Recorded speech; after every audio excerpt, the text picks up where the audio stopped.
Hi, everyone, and welcome to our second interview of Ward 1 candidates.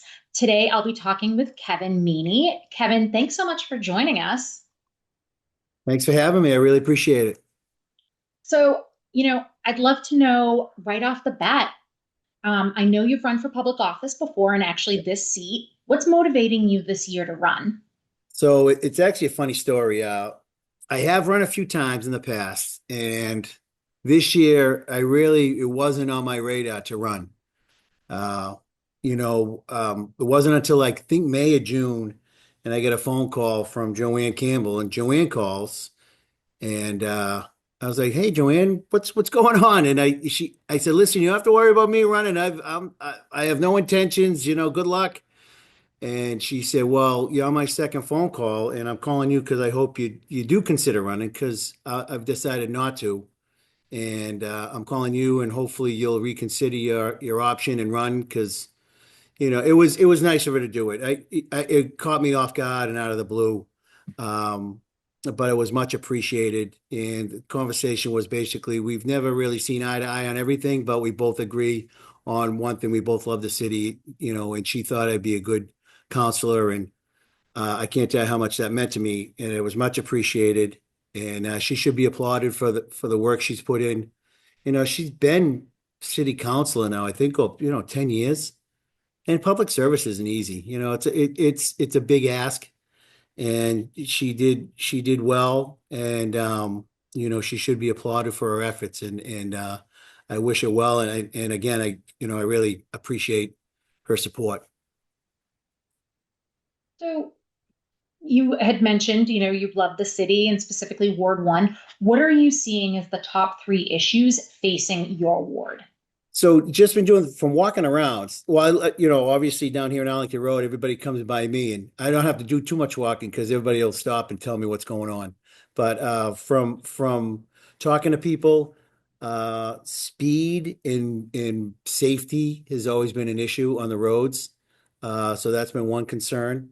Off-street parking is another, and obviously with Horn Pond is everybody talks about it because it is the crown jewel of Ward One and the city. So people want to make sure that that is kept clean and safe. So what we've talked about is as far as some of the speeds that's being addressed, there is a project going on now on Cambridge Street, Cambridge Road. It was a result of pretty much it was a result of a fatality that happened a while back. And what they've tried to do is they've tried to pause. They've eliminated the double lanes to a single lane, and they've added a bike lane, and they've improved some of the crosswalks for pedestrians to make it safe. So I hope people understand that when they see, because I know I've already talked to people like, I don't know what all these crazy lines are going on over there, but it's really for safety and to slow people down because sometimes, I've seen it, people kind of getting a little bit of a drag race when it was those two lanes from Lake Ave to the country club, and try to get ahead at the light. But this is going to eliminate that and hopefully slow it down and make it safer for people. There's also been another project that just became before myself on the Conservation Commission, that helps with Arlington Road and Lake Ave. And they're going to improve the crosswalks, and it's currently being done now. So what we're doing is eliminating one of the crosswalks down at Hudson Street and kind of combining it into one, just to make it easier and less confusing for people where to cross. And they've improved the lighting, the flashing lights. So we're going to have that. And right at the parking lot, right at the mouth of the parking lot that go into the pond, they've kind of closed that down a little bit to make it easy to cross because I'll walk there sometimes and you got to keep your head on a swivel because you get cars coming in and out. So it's tough to get across, and I can't run like I used to. So it's a challenge for me, but it's going to make it safe for everybody. So that was one of them that we did see come across, and I really want to give credit to the grant writer that we have here now, Kevin McDonough, because I think that was a part of the Complete Streets project, and we are able to obtain some money for that. So anytime it's free cash, it's always good. So that's one of the issues. And of course, with Horn Pond is everybody's Everybody loves Horn Pond. I think it's one of the most popular spots in the city for people to come and go, regardless if you're in Ward One or you could be living in Winchester. I've seen Winchester and Burlington people come. Um, Horn Pond's near and dear to my heart. I've been on the Conservation Commission now 10 years. So in the 10 years time, we've always maintained Horn Pond and made sure that that's always been an issue. We've always kind of made it our mission statement, Carla, just so you know, on the conservation is to always, any project that comes before us, we always try to improve any kind of water quality that we possibly can, or any kind of environmentally improvements. And I'm proud to say that we've done, when we can, we've done that. And most recently, again, is right on Arlington Road, is we're replacing the storm drains. Jada Rand and the Public Works came before the conservation with a project, and we approved it. It's going to eliminate the current drains that we have now, where the water basically goes untreated, all the runoff water from the street kind of just rolls right across, right into the water untreated. And, in the wintertime, you get the sand and the salt and all that. Well, this is going to eliminate that and improve the water quality going into the pond. So I'm proud to say that that was one of the projects that we get going. And, if elected, I'd obviously continue to stay involved because it is right where I live. It's right here. I don't know if you can see it, but it's right behind me right here. So want to make sure we keep it clean. I can see a little bit of a Yeah, reflection yeah, in the background. yeah. I know, too bad it's not your background. I know, I know. So I appreciate that. Thank you so much for targeting some of those issues for us. And I know that you had mentioned some different things that you were doing on the Conservation Commission, and that Horn Pond is in your ward. Is there anything else that you feel like it's really important to be doing right now to preserve um, and conserve the natural environment?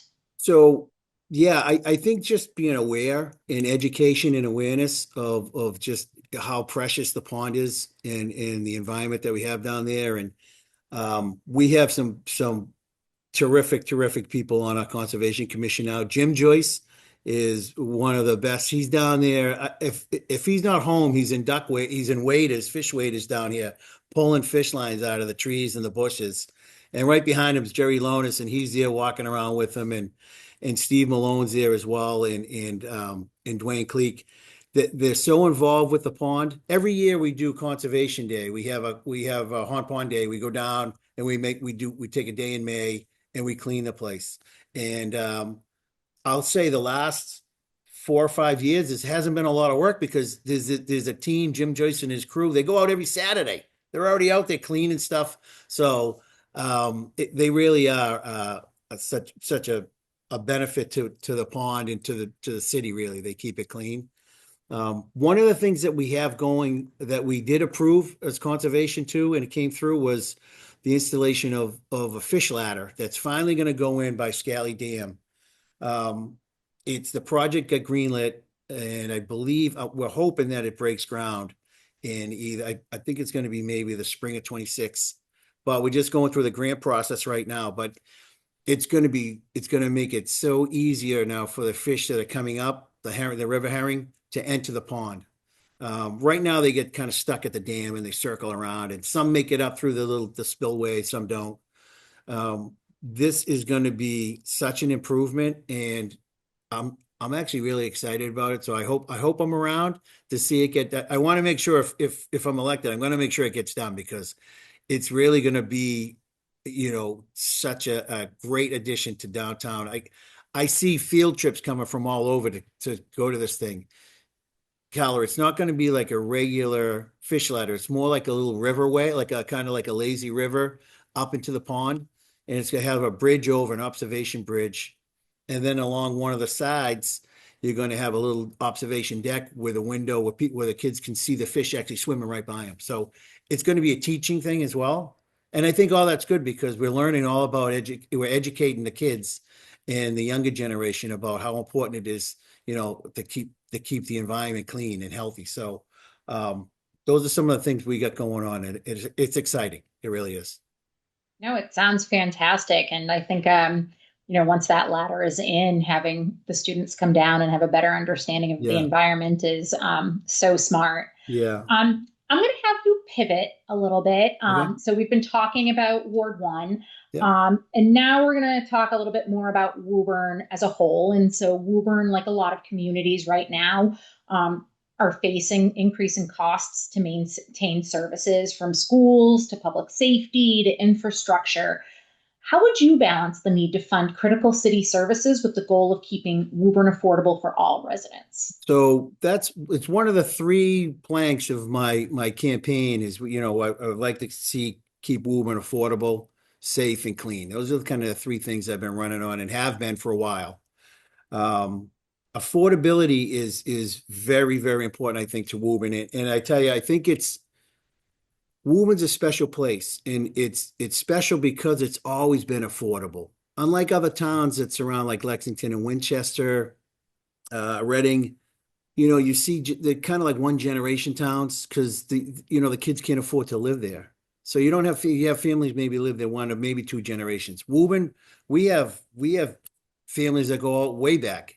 I think we have some families that were the founding fathers of the Johnsons, I think, have been here forever. So, and the reason of that is because it's always been affordable. And that's what makes Woburn special is we have these homegrown families and it's a close-knit community. And I'm concerned we're getting away from that with the rising cost of houses and assessments going up and costs and taxes going up.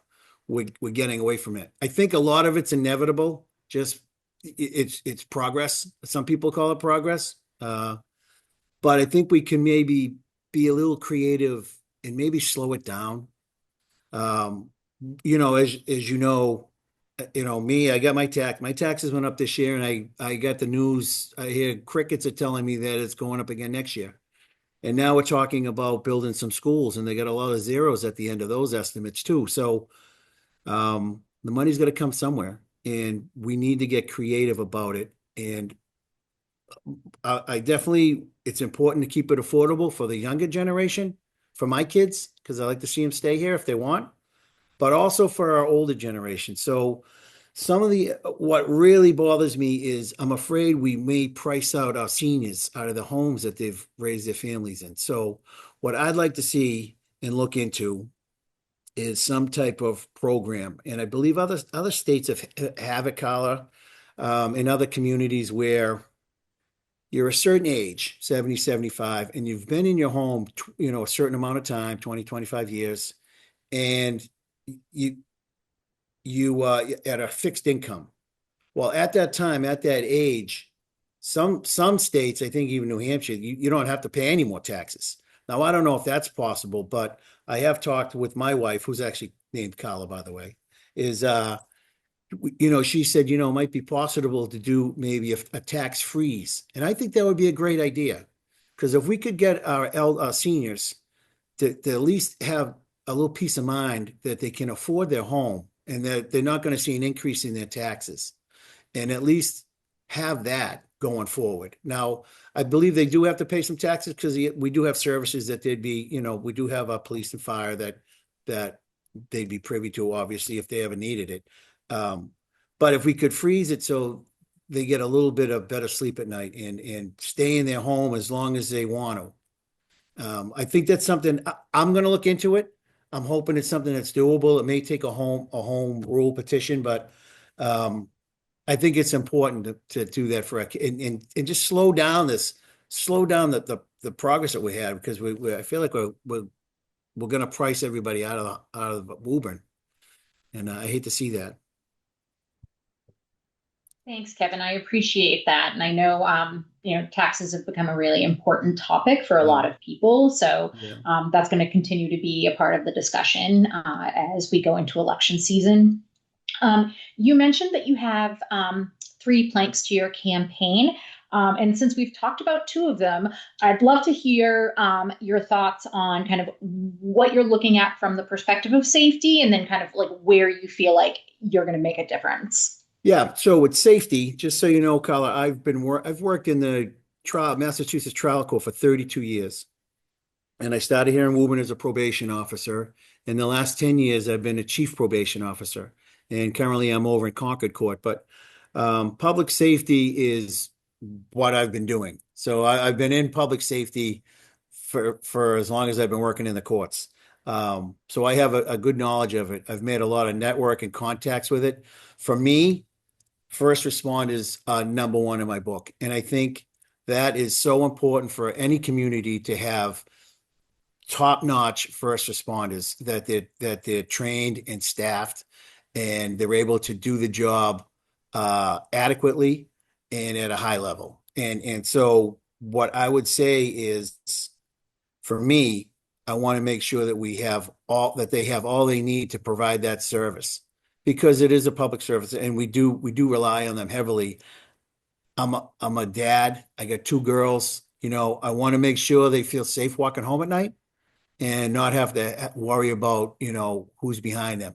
So I think providing that public safety and that peace of mind is very important. And they're number one in my book. So I would make sure that they have what they need to provide that service.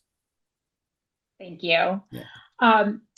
So what's one way you would improve transparency and accountability in Woburn city government? We're starting to hear more and more kind of across the Yeah. state and across the city about being accountable and transparent to the voters. And so how would you Yeah. do that Yeah. if you were elected? Yeah, I think, you know what? I think just being available and open to questions, I think goes a long way. I look actually, I'm always amazed that one of the councilors, Chuck Viola, is always keeping his constituents in the loop. He's always, whatever's going on, he's posting it, he's getting it out there. So I would emulate what he does. Jeff Dillon does it as well. They're very open and they're always, if you call them, they're going to call you back. Even if they don't have the answers, they're going to dig in and find out, and they're going to get back to you on it. I think that goes a long way. As for me, I'm not going anywhere. I'm here. I'm always available. Anyone can contact me if they want. They can give me a call, and I'll make sure that they get a call back. Because again, Carla, that's kind of what I do. I'm in the public service, public safety business, and it requires people's time and calling people back, and a little goes a long way. So I think that's important. I've also talked about, I think last time I ran was hosting office hours for the neighborhoods. So if they wanted to come in, if they had a question, if there was a project going on and they wanted to pick my brain about, I had some ideas, we'd post it in the paper, post it online. Come on in. Because I think now City Hall, I think the councilors finally have a little office now that they've moved some people in and out of City Hall. They get some space. So we're able to kind of host some office hours here. But I think it's important to have that open line of communication and make people feel that they're being heard. It's important and they deserve it. Absolutely. So speaking of being heard, Woburn, especially over the last few decades, has really, the population has really changed. We have a lot more people coming into the city. We have our folks that have been here forever, off the Mayflower. And then we also have, new residents to Woburn, new residents to the United States. How will you ensure that the voices of some underrepresented groups, so youth, renters, I know we talked about seniors, non-English speakers, how are you going to make sure that they're heard in local policy? So what I'd do the best I can to reach out. Again, I work with a lot of people across many different languages in the trial court. So we have certain apps that kind of break the ice, but I would as city council, I get to know the services that we have here that would provide them the information that they need. Whether it's interpreters, translators, whether it's even getting the tax bill in their own language. I'm sure there's things we can do to make sure that they have that information. So we do it in the court all the time. So we're able to make that cross that line. As far as reaching out, I don't know if I could find out who moves in and out of the ward at any time, but if they were certainly to reach out or if somebody were to let me know, I'd certainly help them. And being from the court, I do have other services that I know of, not city bound, but other services that may provide people help, especially through when we had the shelters, we had a lot of some of the migrants that needed some help, and we were able to provide some services through the courts, and those numbers I still have on a Rolodex too. So we're able to get some of them some help when needed. And I just want to, and thank you so much. Yeah.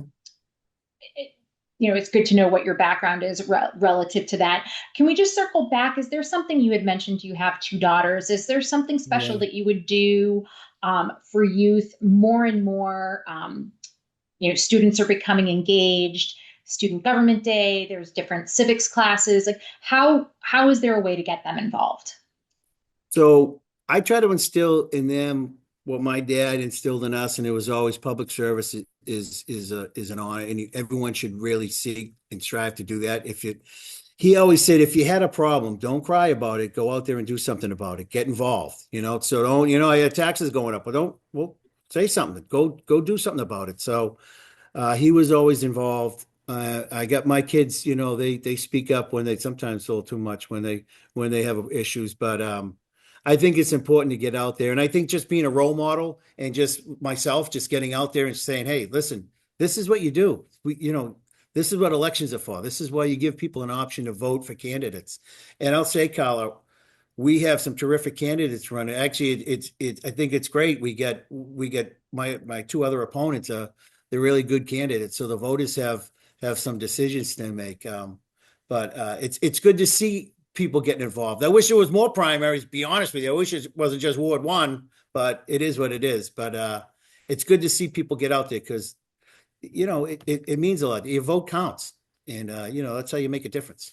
So I try to teach that to my kids. My oldest, it's going to be her first election this year. So it'll be good to see. Yeah. Oh, that's exciting. I'm hoping she votes for me. She better. I was gonna say she gonna vote in the primary. Yeah. Oh yeah, she better. That's fantastic. Um, Kevin, thank you so much. Before we wrap up, is there anything else you'd like the voters to know about you? Yeah. Well, first, let me just thank you for hosting this today, Kyle. I really appreciate it. And to the Woburn Public Media. I think it's very important for us to kind of get the message out. Because like I said, we do have some other candidates running. And it's the voters need to kind of see who they're going to vote for. And then they can make the decision. Like I said, I think my opponents are very well qualified to run. However, I think what makes me stand out from the other is basically my experience and my knowledge. 32 years in the trial court, helping people every day, 10 years on the Conservation Commission. I know the ins and outs. I care about the city. And I couldn't think of living anywhere else other than Horn Pond, especially now. And it's not Horn Pond, it's Horn Pond. So we want to make sure that to live, I would continue the work that I've been doing with my fellow commissioners and make sure that we keep Horn Pond the way it is and make the improvements whenever possible and keep it as beautiful as it currently is now because it's great. And I love seeing all the kayakers out there and using it. It really is good to see people taking advantage of what we really have. So if anyone has any questions, I will if I could, Kyle, I'd like the people know that the primary is August 26th. Nobody is correlating elections with August, so I think the turnout looks low. So that means every vote's going to count. So we need you to get out and vote. If you're not going to be able to be here, I believe you can go to the counter right now and vote over the counter, so you can get those votes in. But if you do go out and vote and you see this video, I humbly ask for your consideration come August 26th. And I can be reached if you have any questions. You can hit me up on Facebook. I also have my Kevin Meaney for Ward 1 at Gmail. And obviously my cell phone. Some people can call me on that at 781-858-3782. Any questions at all? Thank you so much. Thank you so much, Kevin. It was great having you with us, and thank you for taking the time to answer our questions and really get in there and get a better understanding of how you want to represent Ward 1. As Kevin mentioned, everyone, the primary election will be held on Tuesday, August 26th from 7 a.m. to 8 p.m. So please, for those folks who are in Ward 1, plan to come out. Kevin is correct. Every vote is going to matter. And so we'd love to have you out there. I know, again, August is a strange time to have an election. Thank you all so much for being with us today. Next week, we will have our last candidate for Ward 1 before we start in on our school committee members and our city councilors. Thanks, everyone. Have a great day. All right. Thank you.